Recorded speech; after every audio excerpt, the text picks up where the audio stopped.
toutes, bienvenue sur ma chaîne, j'espère que vous allez bien. Oui, il y a eu un petit changement de décor, j'ai redéménagé toute ma pièce. Donc me voici dans mon décor original. Bon, on verra si ça reste comme ça, je ne sais pas trop encore. Aujourd'hui, on se retrouve pour le Get Ready With Me du dimanche avec mes produits de la rotation make-up du mois de décembre-janvier. En fait, ça vient à cheval sur les 2 mois. Je vous avais dit en fait dans ma dernière rotation que je mettais beaucoup de produits. Je vous ai pas tout montré parce que c'était principalement les produits de la dernière chance. Donc j'ai un petit peu tout testé et voilà, j'ai déjà fait un petit peu le tri de ce que je garde, de ce que je garde pas. Il reste encore 1 ou 2 produits que je dois tester, mais qu'on va tester aujourd'hui du coup. Et voilà, tout simplement. Donc c'est parti. Alors je vais commencer avec ma base. Donc ça, je sais que je garde. C'était juste dans mon Project Pan, puisque c'est ma base Make-up Forever que j'ai envie de terminer. Donc, je l'avais déjà mis dans une rotation et puis finalement, je l'aime bien. Je trouve que c'est une bonne base hydratante classique. Donc je la mets sur tout le visage.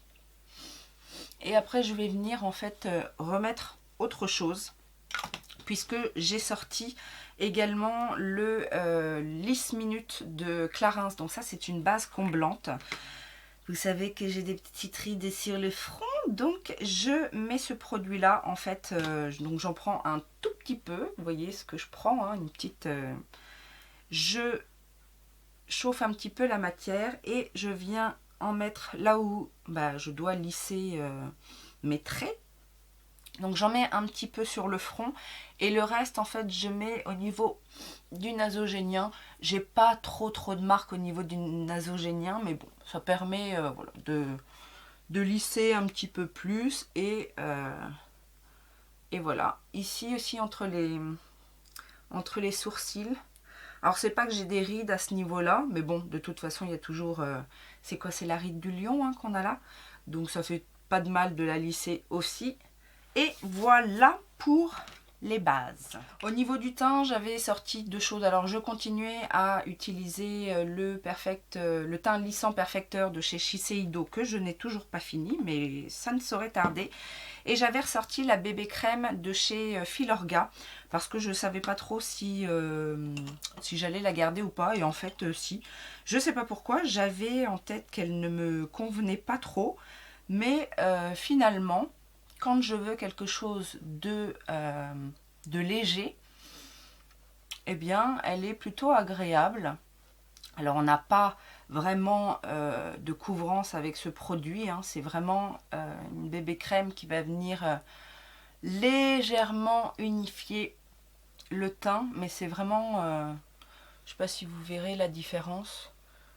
Ça lisse un petit peu. J'ai effectivement un petit peu... Enfin, ça lisse. Ça unifie un petit peu. J'ai effectivement un petit peu moins de petites taches rouges. Mais voilà, c'est pas, ça couvre pas du tout les imperfections. Mais j'ai une petite astuce pour avoir un petit peu plus de couvrance après avec ce genre de produit. Donc ensuite, je vais poser le produit By Terry Hyaluronic Eye Primer. Alors je vous avais dit, c'est un produit tout en un qui fait base à paupières et également base lissante du dessous de l'œil. Alors, base à paupières, je ne suis pas vraiment convaincue de son effet base à paupières. Je vous avoue que ça m'est arrivé une fois ou deux, je ne sais plus exactement, que mes fards tiennent pas trop en fin de journée, quoi. Donc je suis un petit peu sceptique sur le côté fard à paupières. Donc quand je connais pas trop la tenue des fards que je vais appliquer, je rajoute quand même la Urban Decay. Mais par contre, je trouve qu'elle lisse bien la peau. Et pour le dessous de l'œil, c'est vrai que c'est un côté un petit peu préparatoire après pour le correcteur. Alors le correcteur, c'est justement un nouveau correcteur, enfin un nouveau correcteur, oui c'est un nouveau correcteur, je ne l'ai jamais utilisé, c'est de chez Rimmel, c'est le Renew and Lift que j'ai en teinte Ivory numéro 100 et c'est un correcteur lissant, donc j'avais dû l'acheter certainement pour l'effet lissant, mais je ne l'ai jamais testé, donc on va tester ça aujourd'hui, donc j'en prends un petit peu, je ne sais pas du tout, je vais le mettre comme ça dans un premier temps et je vais le lisser. Alors c'est clairement pas le correcteur le plus couvrant par contre, la couvrance est vraiment assez légère, mais au niveau du rendu c'est plutôt pas mal par rapport à ce que j'aime bien. C'est-à-dire qu'il est effectivement, il a l'air d'être hydratant, hein. C'est une texture assez légère, hydratante. Maintenant, on va voir comment il sèche sous les yeux. Et je vais essayer de camoufler un petit peu, j'ai un petit bouton là. Essayer de fondre un petit peu. Ouais, il a pas. On le voit, on voit encore mon petit bouton en transparence, mais je trouve que ça va. Je vais terminer et utiliser le reste pour corriger un petit peu les rougeurs de mon nez. Je vous ai rapproché quand même pour que ce soit un petit peu plus parlant ce que je vous dis. Donc voilà, alors il a l'air de sécher assez vite ce correcteur. Ma foi, le rendu est très naturel. C'est pas le plus couvrant, c'est clair, mais en tout cas, il est naturel, il n'est pas du tout épais. Bon, pour l'instant, on va dire qu'on le garde. Alors, comme j'ai mis une bébé crème, pas très couvrante, etc., que je veux quand même un teint un petit peu plus couvert, j'ai ressorti les... alors, ils disent... fond de teint minéral Light Expert Compact de chez By Terry, ça se présente comme ça. Fond de teint, bon, déjà c'est de la poudre, ça se présente, je vous en ai déjà parlé, ça se présente comme ça avec un petit kabuki. Moi j'aime pas trop le kabuki, alors c'est vrai que pour de la couvrance vaut mieux utiliser le kabuki, mais moi comme je vais venir l'utiliser en complément de la bébé crème, je vais le prendre au pinceau tout simplement et venir balayer un petit peu le teint comme ça. Alors là c'est la teinte Rosy Nude, j'en ai une autre teinte, le Apricot Soft, j'en ai deux versions en fait, mais le Rosy Nude je trouve qu'il est bien parce que il fait ressortir mettons un petit peu rose. Et en hiver, j'ai l'impression que mes sous-tons roses me donnent meilleure mine en fait que le jaune. Le jaune plus, parce que pour rappel j'ai un teint neutre, donc un neutre ça veut dire un petit peu de rose, un petit peu de chaud. Et quand je suis bronzée c'est plus joli le côté chaud, mais l'hiver je trouve que ça donne meilleure mine de faire ressortir les tons froids. Alors je ne sais pas si je l'ai précisé, mais les produits que je teste aujourd'hui, puisque j'ai déjà fait mon tri, ce sont des produits que je garde, donc plus ou moins, hein, sauf si d'ici à ce que je fasse ma prochaine rotation, il y ait des catastrophes, mais la plupart des produits que j'utilise aujourd'hui, je les garde et je vais les terminer ou alors je vais les réintégrer dans ma collection, mais voilà. Je vais faire mon bronzer, mon contouring avec la palette de chez Sephora, vous savez, cette petite palette qui propose blush, bronzer et quelques fards pour les yeux. J'ai beaucoup aimé cette palette. Je l'avais ressortie en me disant elle est vieille, j'ai beaucoup utilisé, etc. Est-ce que je vais encore l'utiliser? Oui, je vais encore l'utiliser. Elle me plaît encore. Donc je vais utiliser le bronzer pour réchauffer un petit peu le teint.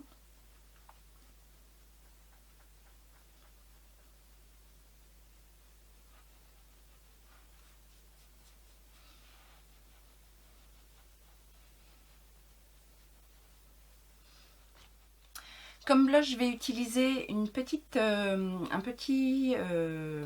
blush de chez Thé Leclerc. Je ne sais pas si vous connaissez cette marque. C'est une marque de parapharmacie. Et c'est un blush comme ça avec plusieurs couleurs. J'ai bien envie de mélanger toutes les couleurs aujourd'hui parce que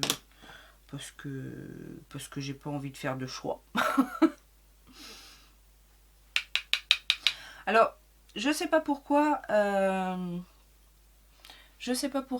je voulais m'en séparer. Peut-être parce que j'ai pas énormément de produits de la marque et puis du coup, voilà, je me suis dit c'est peut-être pas la peine de le garder. Mais en fait, ce blush est très très bien. Ils se font très très bien. Le fait aussi d'avoir un petit peu toutes les couleurs, bah, c'est aussi pratique, genre à emmener en vacances ou en week-end. Ça permet de jongler. Il y a du rose. Un petit rose poupée, un petit rose mauve, un petit burgundy et puis un petit taupe naturel. Donc non, pourquoi se débarrasser de ça, hein? Avec le petit côté taupe, je vais en mettre un petit peu sur les tempes. J'aime bien faire ça aussi.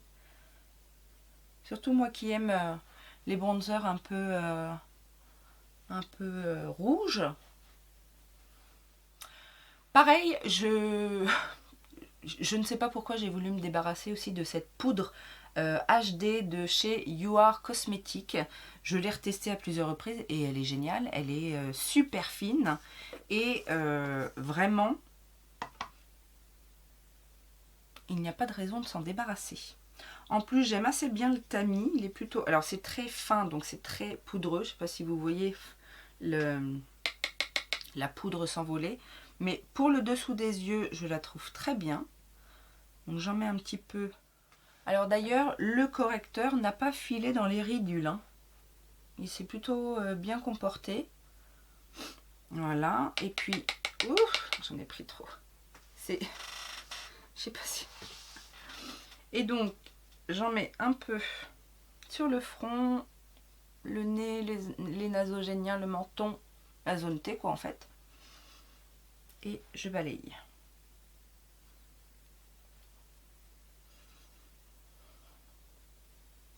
Elle a un petit aspect lissant aussi, cette poudre. Donc non, on va la garder aussi.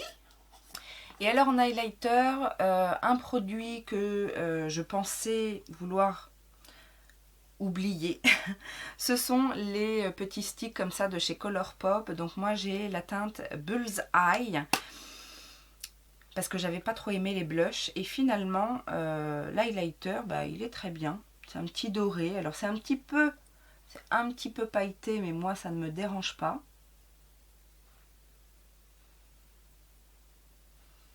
Alors au choix, je l'applique au doigt ou au Beauty Blender aussi, c'est bien. Mais là aujourd'hui, je sais pas, j'ai pas de Beauty Blender sous la main.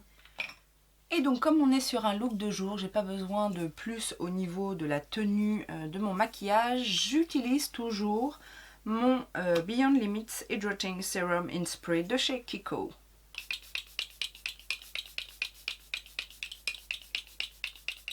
Voilà, donc j'ai fait mes sourcils avec mon produit de chez Maybelline comme d'habitude. Je pense que j'arrive définitivement à la fin de ce produit. J'ai de plus en plus de mal à obtenir du produit. J'ai remis une petite touche, une petite goutte de Primer Potion en teinte Eden. Donc c'est celle qui est un peu colorée. Juste pour, voilà, pour unifier la paupière. Et on va travailler avec une palette qui me pose un petit peu problème. C'est ma palette de chez Laura Mercier, dont les teintes sont assez jolies. Mais je ne sais pas trop quoi faire avec cette palette. Est-ce que je la garde, est-ce que je la garde pas? Je l'ai réutilisée quelques fois. C'est assez classique comme fard. C'est vraiment idéal pour des make-up de tous les jours. Mais est-ce que c'est pas trop simple pour moi, pour tous les jours? Vous voyez ce que je veux dire? Je ne sais pas trop en fait. Après, je l'ai bien utilisé. Il y a des fards qui sont assez creusés. Mais voilà, il n'y a vraiment pas grand choix en fait dans les teintes. Mis à part pour faire des smokies, j'hésite encore. Donc on va l'utiliser encore une fois et puis on verra. Alors c'est vrai que je me suis surtout, j'ai surtout utilisé les fards mauves. On va peut-être essayer d'utiliser les foncés. Je vais commencer avec la teinte Fresco en teinte de transition. Après j'ai pas trop grand chose à dire sur la pigmentation des fards, hein. Ce sont des fards qui se travaillent bien. La pigmentation, bon, c'est pas non plus de la pigmentation de fou, mais en même temps, c'est pas non plus ce que clame la palette. La palette, elle dit je suis nude, je suis classe, je suis Laura Mercier, quoi. Mais voilà. En règle générale, Laura Mercier, c'est pas non plus. J'aime beaucoup leurs produits pour le teint, ils ont des jolies choses. Maintenant, pour les yeux, voilà, c'est pas la pigmentation de fifou, c'est pas des color story de dingo. Et moi, je suis un peu fifou et un peu dingo, hein. Mais en même temps, ma question, c'est quand je veux du neutre, est-ce que je vais aller vers cette palette ou est-ce que je vais aller vers une autre palette? Et cette palette, je l'aime bien quand même, quoi. C'est ça le truc. Mais est-ce que quelqu'un d'autre ne lui donnera pas plus d'amour? Autre question.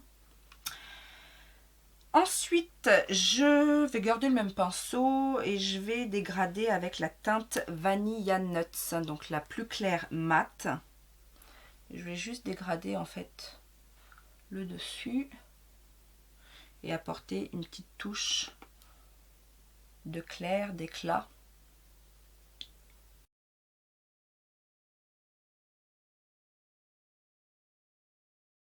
Je vais venir intensifier avec le marron et la teinte Truffle.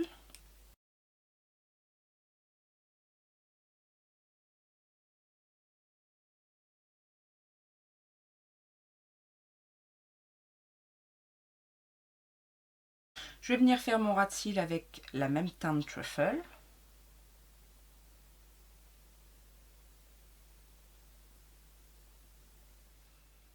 Et je dégrade avec Fresco, comme ce que j'ai fait au-dessus en fait.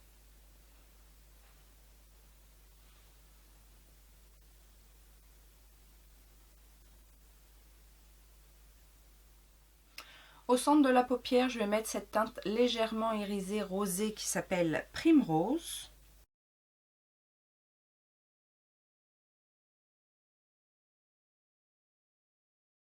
Que je dégrade dans le marron. Et j'en mets également un petit peu au ras de cils inférieur. Après, ce qui me dérange un petit peu dans cette palette, c'est qu'il n'y a pas vraiment de teinte très lumineuse. Et donc, si on veut un point de lumière, il faut aller le chercher ailleurs. Parce que les phares irisés sont légèrement irisés en fait. C'est pas du tout lumineux en soi. Donc voilà, et pour terminer, je vais quand même utiliser la teinte la plus foncée qui s'appelle Espresso Bean. Et je vais faire un petit trait de liner, un petit ras de cils quand même pour intensifier ça.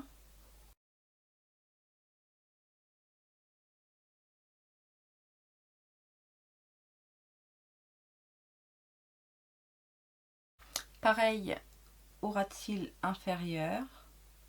Je fais mon raccord. Je vais prendre la teinte Sparkling Dew, donc le beige mais un peu irisé. Et je vais mettre vraiment juste sous le sourcil, histoire d'illuminer un petit peu. Et également en coin interne. Un petit coup de mascara, je prends celui de ma rotation, donc le Hypnostar de Lancôme. Et voilà le look des yeux, donc un look très classique pour aller bosser tranquillement. On va mettre un petit gloss, un petit gloss sur les lèvres, nude. Donc je prends celui de chez NYX, c'est la teinte Smoky Look. Smoky Look. Smoky Look. C'est un gloss nude.